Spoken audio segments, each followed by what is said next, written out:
परभणीत जिल्हाधिकारी कार्यालयासमोर महिला आंदोलकांनी केली तोडफोड।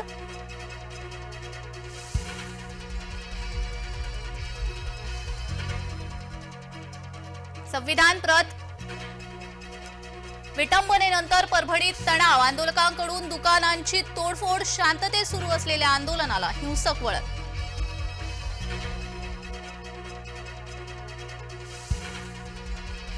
भाजपाकडून राज्यात मिशन लोटस राबवलं जाण्याची चर्चा, महाविकास आघाडीतील काही नाराज भाजपाच्या संपर्कात, भाजपामधील वरिष्ठ सूत्रांची माहिती।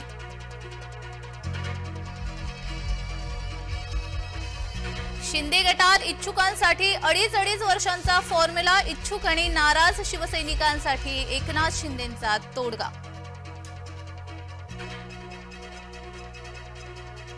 मुख्यमंत्री देवेंद्र फडणवीस दिल्लीत, खाते वाटपाबाबत चर्चा होण्याची शक्यता, शिंदेंसह अजित पवारही बैठकीला उपस्थित राहण्याची शक्यता।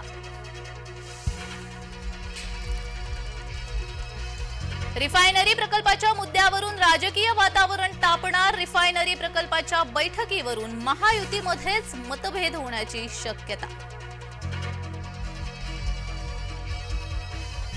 बीड जिल्हा पुन्हा हादरला, परळीत 2 कोटीच्या खंडणीसाठी व्यापाऱ्यांचं अपहरण। संतोष देशमुख हत्येप्रकरणी पीएसआय निलंबित, पीएसआय राजेश पाटील निलंबित, सरपंच देशमुख यांचं अपहरण करून हत्या।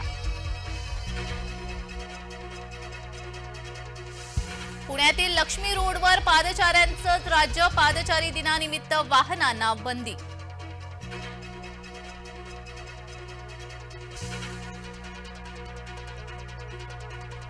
बीड पाठोपाठ घाटी रुग्णालयातही बनावट औषधांचा संशय, रुग्णालयानं औषधांचा वापर थांबवला, औषध प्रशासनाकडून पुढील तपास सुरू।